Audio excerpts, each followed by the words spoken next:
Elias had gone out to try to find out a little bit more truths about the missing child. He, while spinning away from his lunch and preparing to go research, he bumps into a seemingly old friend who effectively threatens him. What do we call her? Blank Rose, a burster from the Psy Stalker Collective, known as the Mind Stalks. She threatens him to back off the case.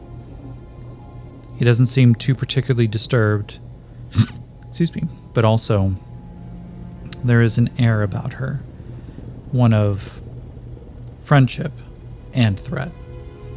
Bursters are terrifying creatures, psionics who have total control over the mastery of fire. They are pyrokinetics, and truly terrifying combatants. But Elias takes it in stride, and as she walks away, her threat delivered, Elias decides he's going to continue on the investigation trail. He goes out to the Bayou Brotherhood's spot where they have effectively set up, just barely on the outskirts of town, just outside the wall itself, next to a scavenger's fort. There, he meets a couple of lizard folk guards. Grok, their leader, is nowhere to be found. But he does manage to meet Essus, the father of the missing, kidnapped child. Finds out that she's a teenager, 16 years old. She likes to go exploring and may have found something that led to this. But when he presses for it, the father, Essus, gives no additional information. Instead, almost offers a little bit of a cryptic warning that some things are worth the sacrifice. And as we return, it's left with a chaos factor of 5. Let's see, does it go up or down? It goes up.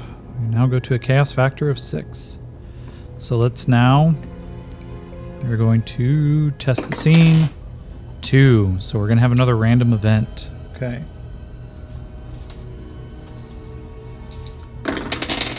Uh, 93.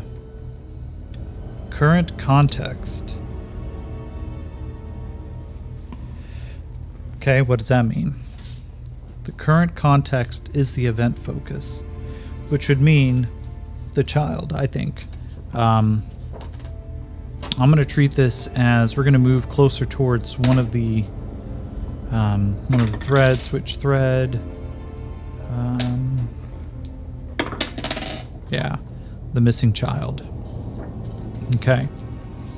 So, what is going to bring us closer to this? Let's treat that.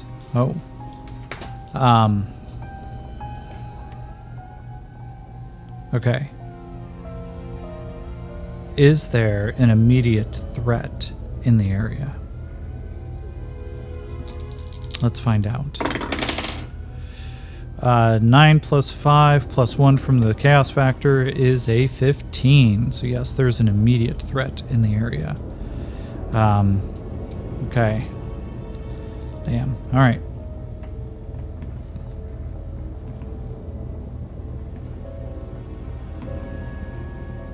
Related to the missing child. Is it a Psy Stalker ambush? 77. Oh, no, that's 14. What am I talking about? That's 14 plus 1, that's 15, and it's doubles, which means this is going to become kind of a complicated event. 79. PC positive. Character is having a hard time and could use a break.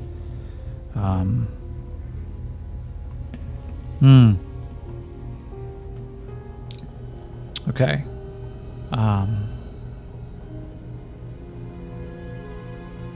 Ask a quick question here. We'll ask a fake question. Is it something that Elias can notice to prevent the fight from occurring? 6 plus 2, it's an 8, plus 1, that's a 9, so no. He can't prevent that it's going to occur, but I'll give him a notice roll. The 6 blows up. It's an 8, 9 total. Elias, as he starts walking away from Estes, he almost like a premonition, he just stops and goes, "Oh shit. Hey."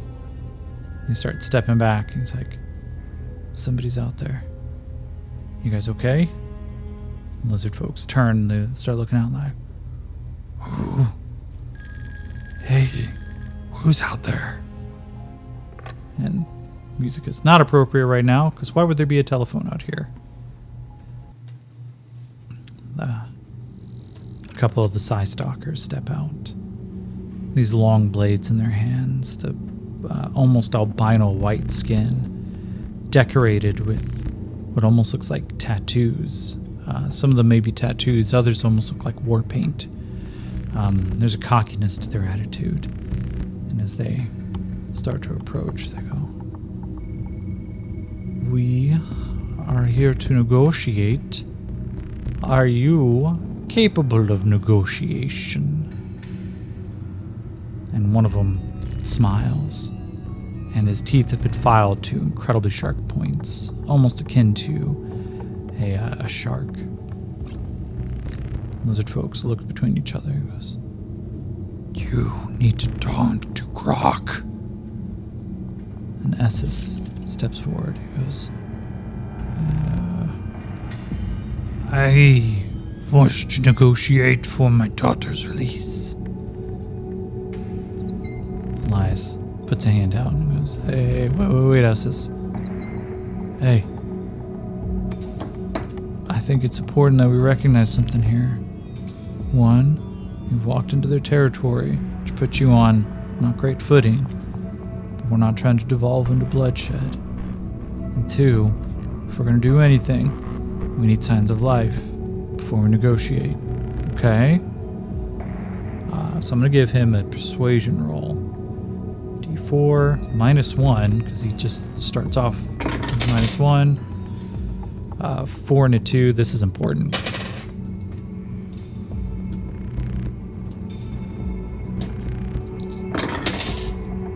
That's a 4 and a 4. At least the 4 blows up.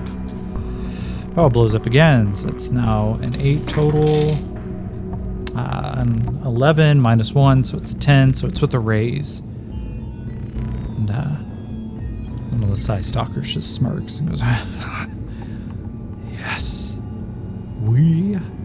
I don't like that voice either. We have sign of life." And one of them holds its hand out, and suddenly an image comes about. "This is a live psychic feed. We have somebody watching her. And if you wish to see her again, we suggest you bring what we asked for and negotiate." Estes goes, "I want my daughter back, right now. You are not the one we wish to negotiate with." "Okay, so tell us, who do you want to negotiate with? Is it Grok?" Let's ask the fake question. Do they want to specifically negotiate with Grok? Chaos factor of 6, so it's +1. 7 + 2 is a 9, +1 is a 10. No, it's not Grok. Do they want to negotiate with Elias? I'm going to actually mark this as... let me take a look here. Yeah, this is unlikely. So this is a -1, so it's a straight roll. 5 + 6, it's 11. They look, and the Psy Stalkers just smirk. We have been told to negotiate with you, Old Man Thunder." Fuck you talking about? Why me? I wasn't even aware of this thing going on until this morning. You want to negotiate with me? Yes. Has Grok not told you about this? I haven't had a chance to talk to him yet. Huh. Fools. Well, You have until tomorrow, and then we will meet and discuss. We suggest you talk to your leaders. The Psy Stalkers begin to slink back off into the bush. Elias realized he was beginning to sweat a little bit. The lizard folks put down the rifles that they were holding. Even Essa seems to... I think you need to go talk to him. Yeah. No, that was not good. Shit. Alright. So, immediate threat. Psy Stalkers. Wanted to negotiate with Elias. Now this makes a little bit of sense to me, because why else would Grok have specifically called Elias in? So let's check to the next scene. It's a 4, so the chaos factor goes down a little bit. And we go into... Let's ask our... Oh, let's check the scene. It's a 9, proceeds as normal. Okay. So, we find ourselves back in Alexandria. Elias, a couple hours have passed, getting closer towards the evening that originally Grok had asked him to meet out at the swamp wall. And let's see. Last seen near the Voodoo Quarter. Interesting. Okay, so I had read one of the interpretations as found a new entrance, but the note said that she was found near the Voodoo Quarter. We'll ask a fake question. Does Elias go to research this disparity? 10 plus, yeah, so it's an 11. So we're going to give Elias here... He is going to go and take a not-prepare research roll. He has a D6 in research with a -1. 6 blows up. It's an 11 -1. It's a 10. Elias decides the best way for him to go is to go visit the Voodoo Quarter. Makes his way through the town. The Voodoo Quarter closest to the shipyard. Surprisingly, the scavengers, they seem to enjoy getting what comes off of the boat, but they don't like the stink. However, in the Voodoo Quarter, you get control over what comes through, and when things need to go missing, this is the place to go. Elias starts walking through. There is the press and scent of civilization here. Tightly packed, almost rabbit warren style corridors. A thick mist that never quite seems to leave the cobblestones here. A scent. It's not just people now.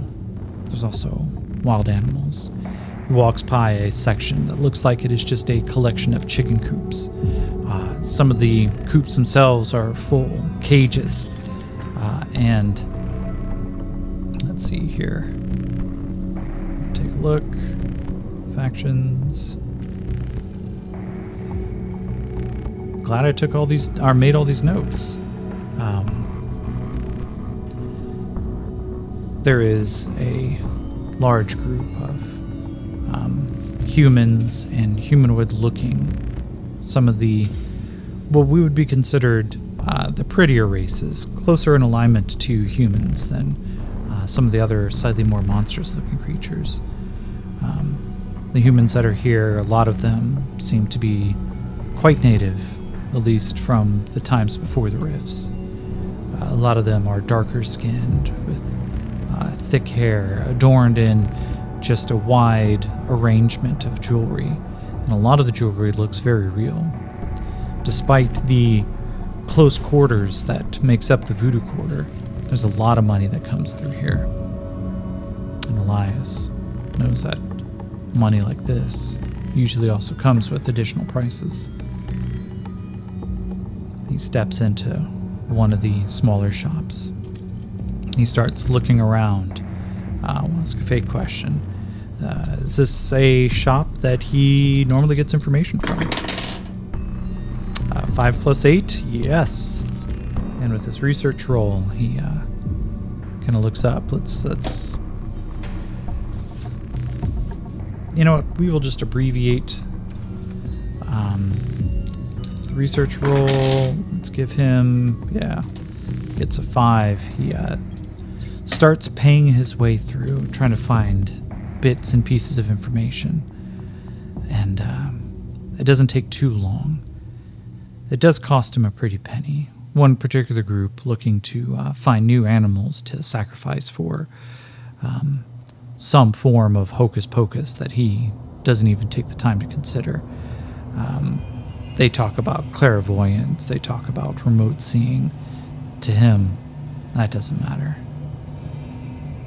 But he begins to ask around. He's like, I'm sure you've probably already heard Simvan girl's gone missing. They said she disappeared in this area. Tell me something about that. One of them. There are always girls who pass through here. No, I'm not talking about, like, girls of the night. I'm not talking about that kind of thing. I am not talking about that either. You are an interesting one. Yeah, I get that a lot. But, can we stick to the questions? The Simvan girl. Oh, you're looking for the Simvan girl, yes. We have talked about her for a couple of days now. Loa, they like to watch those who are closely attuned to the swamp. Yeah, Loa. Look, I don't care about the spirits. I don't care about your ancestors. I'm sure they're amazing, wonderful, great people. I don't care if they come back every Sunday to make you tea. I need to find a Simvan girl. And not just any Simvan girl. Before you try to offer this, I'm looking for one in particular. She goes by the name Orfaith. It will cost you. Right. Just here. And he slides over a credit chip. Is this going to be enough for you to buy herbs or something? Let's see. Question I am asking internally is, this being a rich area, the voodoo cohorts, they don't necessarily need money, but what they could take payment for. So it's a 7 plus a 4. I'm going to call this likely. It's going to be a 12. They want favors. You are Old Man Thunder. Yeah, that's what they call me. We could use your help. Maybe in a future date. Is it going to get me closer to the girl? Yes. Sure. What's your price? I don't kill people. She goes, we both know that is a lie. Look, you're making me lose my patience. I haven't killed anyone today. Do you want to change that? Or do you just want to give me the information I'm looking for? I'll owe you a favor. As long as it doesn't kill anybody and doesn't hurt Alexandria. Very well. The young one you are seeking, she was spotted in the Voodoo Quarter. But I'm gonna roll a plot twist. Let's see.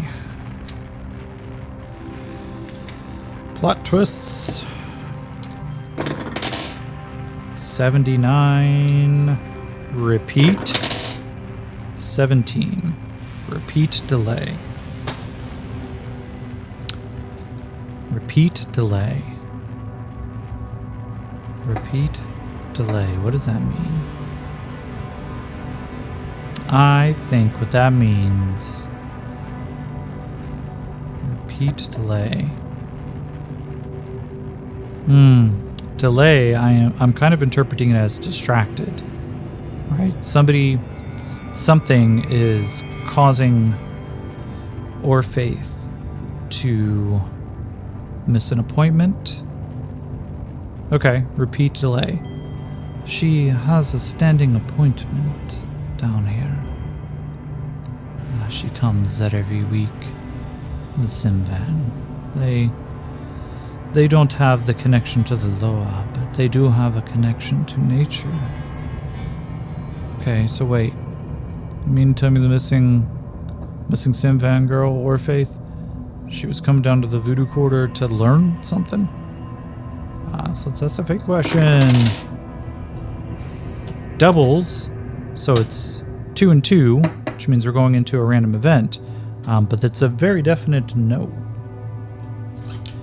She goes, well, I wouldn't say that she was coming out for training. Well, what the fuck would you say it's coming out for? So let's roll to see what the random event is. 13. New NPC. Whoo, doggies. I am getting a workout on trying to figure out new accents. All right, this new NPC, 39. Ick, 78. Ick-T. Ick-T? The shit? Oh, wait.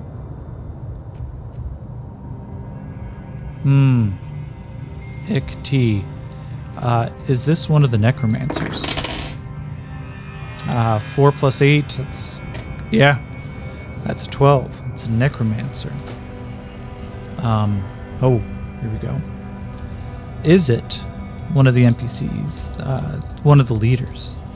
Is it Madame Laveau? 5. No, it's not. Okay, so we just have we have a new necromancer.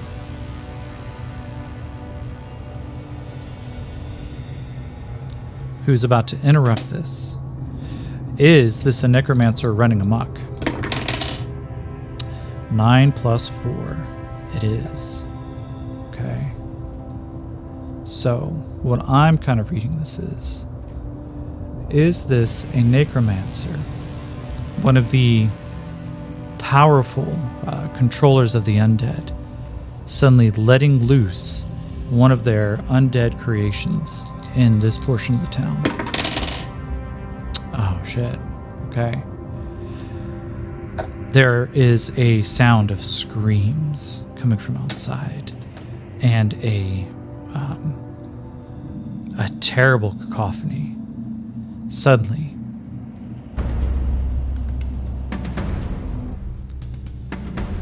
as Elias turns and he hears this.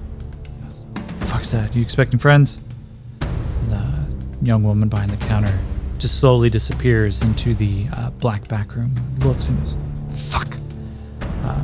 He runs out, laser pistol in his hand, where he sees it. There is a collection of, let's see, I will say, are these zombies? 11 on the dot. Let's see. Are there more than a dozen? Oh shit. A mass of zombies just begins to pour down the street. People begin to scream and run, and Elias looks and goes, fuck. He begins to run as well. Actually, we'll ask a fake question. Does Elias take the smart move and run away from a large collection of zombies? Let's see, that is a 17. Elias. He watches the shambling group begins to move. He goes, shit. Alright, we can get out of here, Elias. Let's go. And he begins a moderate jog.